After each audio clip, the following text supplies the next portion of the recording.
मैं आपको सुनाने जा रहा हूं अपनी मंडली के सदस्य जमशेद कमर सिद्दीकी की लिखी कहानी चचा चुगलखोर।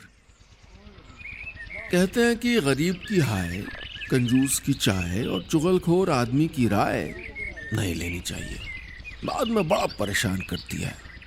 और इत्तेफाक देखिए, अपने खैराबाद वाले चचा, उनमें तो ये तीनों खासियत थी।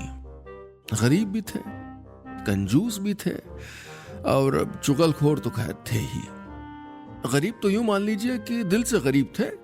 चकबंदी में बाबू के ओहदे से रिटायर हुए थे, गुजर बसर भर की थी, लेकिन मजाल है कि किसी पे कभी भी 10 रुपया खर्च कर दें। कंजूसी का आलम यह था कि उनके बारे में कहा जाता था कि वो अपने 2 मंजिला मकान की सीढ़ियों पे चढ़ते वक्त 2-2 सीढ़ी छोड़ के चढ़ते थे कि चप्पल जल्दी न घिस जाए। और चुगलखोर तो इस कदर थे कि राह चलते कोई जरा सा मुखातिब हो जाए तो मोहल्ले भर की चुगलियां करने लग जाते थे। किसी ने पूछा, अमा चाचा टाइम क्या हुआ है? लीजिए बस शुरू हो गए। बेटा टाइम बहुत खराब चल रहा है। बेटा बाप का नहीं है, बाप बेटे का नहीं है। वो इदरीसी साहब को जानते हो ना? अरे कोयले की ठेकी वाले। हाँ, अरे भाई उनके बड़े बेटे ने धोखे से मकान अपने नाम लिखवा लिया है। भैया वही वाली बात है ना कि बेटा बोले बाप से 16 दूनी 8 है। अरे बड़ा तमाशा हुआ कल। वो गाली गलौज हुई कि तौबा तौबा। असल में मामला ये है ना कि उनके दादा ने 2 शादियां की थी। और फिर अरे तुम साइकिल इधर लगा लो ना, छांव में आराम से सुनो। चचा पेट के बहुत हल्के थे। गलती से भी अगर कोई बात उनको पता चल जाए तो बस समझ लीजिए वो जब तक पूरे मोहल्ले को बता नहीं देते, उनके पेट में मरोड़ होती रहती थी। चचा का नाम क्या था ये मुझे अभी ठीक ठीक याद नहीं आ रहा, लेकिन हाँ, सब उनको चचा ही कहते थे। उम्र यही कोई 60-65 की दरमियानी, बालों में हल्की सफेदी, गले से बाजू तक कढ़ा हुआ कुर्ता, पतली कमानी वाला चश्मा और उस पे खड़ी वाली टोपी। हुलिये से किसी संजीदा बुजुर्ग जैसे लगते थे, लेकिन असल में थे नहीं।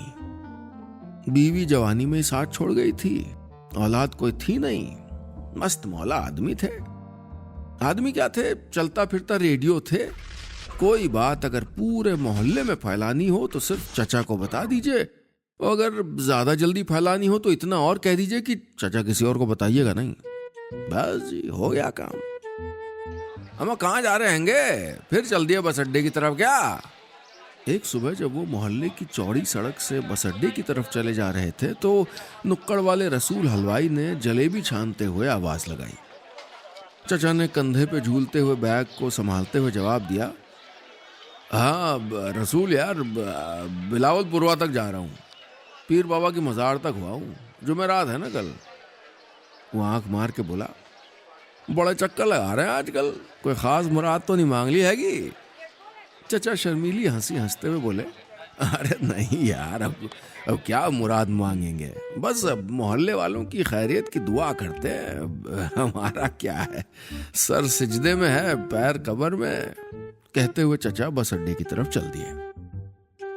चचा के अभी तक के बयान से आप ये मत सोच लीजिएगा कि मोहल्ले में उनकी इज्जत नहीं थी। हाँ, इधर की उधर जरूर लगाते थे, लेकिन लोग फिर भी उनको खूब पसंद करते थे और हर कोई उनको अपने पास बिठाने की कोशिश करता था। ना बिठाते तो दूसरे घरों की खबरें कहां से मिलती। रिकॉर्ड है कि चचा ने आज तक सूबेदार की टपरी पे कभी चाय खरीद के नहीं पी थी। कोई ना कोई मिल ही जाता था जो चचा की 4 चुगलियां सुनने के लिए चाय पिला ही देता था। लेकिन पूरा मोहल्ला एक तरफ और एक शख्स दूसरी तरफ। वो एक शख्स जिसको चचा की शक्ल से नफरत थी। नाम था मंसूर खान। वहीं बड़े बरगद के नीचे परचून की दुकान थी। आदमी शरीफ थे, न किसी से लेना एक न देना दो, बस काम से काम रखते थे। आस्तीन वाली बनियान और पायजामा पहने, कान पे कलम लगाए, अपनी दुकान के अंदर अनाज की बोरियों से घिरे हुए लकड़ी के काउंटर के पीछे खड़े रहते और फटाफट सामान तौलते रहते। हाँ, तुम्हारा क्या है? 100 ग्राम पीसी धनिया, हाँ हो गया, काला नमक हो गया, हाँ राई नहीं है, कल आएगी, हाँ और ये नोट नहीं चलेगा, इसका तार दिख रहा है, बदल के लाओ, जाओ। मंसूर की आमदनी इज्जत से गुजर बसर की थी। 2 बेटे थे, मिराज और सिराज। मिराज तो किसी कपड़ा फैक्ट्री में मजदूरी करता था। सिराज ग्रेजुएट था और वो शहर में किसी प्राइवेट कंपनी के सेल्स डिपार्टमेंट में था। ग्रेजुएट सिराज की तनख्वाह तो कम थी, लेकिन मंसूर साहब फिर भी उससे ज्यादा खुश रहते थे, क्योंकि वो खानदान का पहला ग्रेजुएट था और किसी कंपनी में जॉब कर रहा था, वो भी सेल्स डिपार्टमेंट में। बोलने बताने में अच्छा लगता था। हाँ, तो मैं बता ये रहा था कि कभी इन्हीं मंसूर भाई की दुकान चचा की बैठक हुआ करती थी। यहीं पूरा दिन बैठ के गप मारा करते थे। मंसूर, जो तब उनके दोस्त हुआ करते थे, ग्राहकों का सामान तौला करते और चचा यहाँ वहाँ की सुनाते रहते। लेकिन जब चचा की लगाई बुझाई की आदत से मंसूर को कारोबार में नुकसान होने लगा, तो उन्होंने चचा को समझाया कि देखो, ऐसा है, 100 की सीधी बात है, यहाँ बैठ के ये लगाई बुझाई ना किया करो। हर दूसरे दिन दुकान पे कोई ना कोई लठ लेके पूछ पुछौल के लिए आ जाता है भैया। अब सामान तोलें कि तमाशा देखें?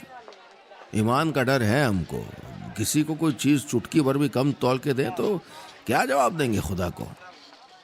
मंसूर खान ने चचा को साफ कह दिया था कि अब वो यहाँ ना आया करें। बस उसी दिन से मंसूर साहब और चचा एक दूसरे के दुश्मन हो गए थे।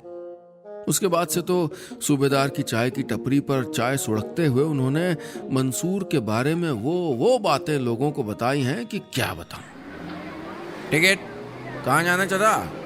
बस के कंडक्टर ने विंडो सीट पे बैठे चचा से पूछा तो वो बोले, अरे कहाँ जाएंगे, वही पीर मुर्शिद की दरगाह पे, बिलावलपुर का टिकट बना दो और क्या। कंडक्टर ने टिकट फाड़ कर चचा की तरफ बढ़ा दिया।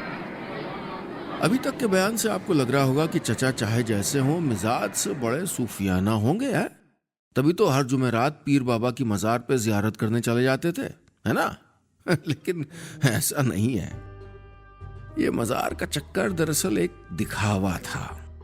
असली वजह तो वही थी जिसके आगे दुनिया के बड़े बड़े पहलवान, शायर, कारोबारी, बादशाह सब ढेर हो गए। मोहब्बत। जी हाँ, मोहब्बत। एक शेर है कि कौन कहता है कि बुढ़ापे में मोहब्बत का सिलसिला नहीं होता? कौन कहता है बुढ़ापे में मोहब्बत का सिलसिला नहीं होता? अरे आम तब तक मजा नहीं देता जब तक पिलपिला नहीं होता। चचा भी अपने पिलपिले एहसास का बोरा लिए इश्क के इस हरियाली भरे रास्ते पर मुस्कुराते हुए चले जा रहे थे, अपनी शकूरन से मिलने। जी हाँ, शकूरन नाम था उस महजबी का। अब इससे पहले कि आपको आगे का किस्सा बताऊं, यह बताना जरूरी हो गया है कि शकूरन थी कौन। 45-46 की उम्र होगी शकूरन की। एक वक्त में चचा की पड़ोसन थी, वहीं रहती थी, पीले छज्जे वाले मकान में, जिसके आंगन में अमरूद का पेड़ था। मंसूर भाई के घर से बड़ा आना जाना था उसका, बल्कि मंसूर भाई ने तो उसको अपनी मुंहबोली बहन बनाया था। उनका नाम यूं तो कुछ और था, लेकिन शौहर का नाम शकूर अली था, इसलिए उनको शकूरन के नाम से ही पुकारा जाने लगा। शौहर के इंतकाल के बाद से वो अकेली थी, और अकेले तो चचा भी थे। शकूरन की उम्र तो ढलान पे थी, लेकिन चेहरे पे चमक अब भी बाकी थी। जरा कायदे से ओढ़ पहन लेती थी तो नई लड़कियां भी रश्क करती थीं। सितारों वाला सूट पहन के जब वो मोहल्ले की मजलिसों में शामिल होती तो चचा उनको आंख भर के देखते। मोहल्ले की शादी में मुलाकात हो जाती तो जानबूझ के सामने पहुंच जाते, फिर कहते, अरे आप, वाह, चलिए मुलाकात हो गई है भाई, बड़े दिन हो गए, आपने अंडा सालन नहीं खिलाया है, बुलाइए कभी। फिर बिरयानी खाते हुए लोगों की तरफ देखते हुए कहते, कसम ईमान की, आपके हाथ के बने अंडा सालन के आगे ये बिरयानी फेल है। वो शर्माते हुए कहती, आप जब चाहे आ जाए, आपको कोई दावत थोड़ी देंगे, आपका अपना घर है। बस ये सुनते ही चचा की आंखों के सामने एक मंजर उभरता, और वो ये कि शकूरन सैकड़ों अंडों के बीच चचा के साथ हैं और दोनों एक दूसरे का हाथ पकड़े मोहब्बत के नाजुक लम्हे गुजार रहे हैं। लेकिन इन दिनों शकूरन पे न जाने क्या भूत सवार हो गया था कि उन्होंने बिलावलपुर वाले पीर बाबा की मजार से लौ लगा ली थी। अब तो वही रहती थी और मजार के पास एक किराए का घर भी ले लिया था। कहती थी हर हफ्ते आना होता है, अब कौन बार बार बस का सफर करे। तो बस उसी शकूरन से मिलने चले जा रहे थे हमारे चचा। बस को चले 5.5 घंटे हो गए थे। मुबारकपुर मंडी से बस क्रॉस हुई ही थी कि बस जरा आहिस्ता हुई और फिर एक डिपो पे रुक गई जहां पहले से कई और बसें खड़ी थी। बस में कुछ सवारियां चढ़ने उतरने लगी। तभी चचा की नजर कुछ दूर पे खड़ी एक रोडवेज बस के अंदर गई। उनको एक जाना पहचाना चेहरा दिखाई दिया।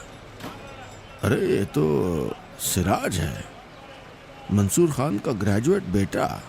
ये यहाँ क्या कर रहा है? सिराज जो खानदान का पहला ग्रेजुएट था, जिसकी डिग्रियों पर मंसूर खान को रश्क था, जिसकी सेल्स वाली नौकरी के बारे में वो पूरे मोहल्ले में तस्करा किया करते थे, वो उस बस में एक बैग कंधे पे टांगे कह रहा था, ए भाईजान, ए बहन जी, 2 मिनट लूंगा आपका, जरा ध्यान दीजिए। यार मौसम खराब है, पेट में जलन होती है, बदहजमी होती है, गैस होती है, मिरोड़ होती है, जबान पे छाले निकल आते हैं, खाना खाते हैं बदन में लगता नहीं है, आंखें जलती हैं, कमजोरी रहती है, बीवी ताना मारती है। हमारी यूनानी कंपनी ने बनाया है लुकवान हलवा, 2 चम्मच रोज गर्म पानी में लेंगे, 2 हफ्ते में आराम होगा। हाँ जी, अरे भाई साहब 1 मिनट, कंपनी का प्रचार, आपका फायदा। जिस भाई को चाहिए बड़ी बोतल 40 रुपए, छोटी वाली 25 रुपए में दी जा रही है, आइए। चचा कई बार आंखें मल चुके थे और फैली हुई आंखों से सिराज को देख रहे थे। तो ये है सेल्स डिपार्टमेंट। उनके पेट में दर्द शुरू हो गया था। अरे भाई, ये खबर पूरे मोहल्ले को सुनानी जो थी। दोस्तों, ये था मेरी मंडली के सदस्य जमशेद कमर सिद्दीकी की लिखी कहानी चचा चुगलखोर का पहला हिस्सा। उम्मीद है कहानी आपको पसंद आ रही होगी।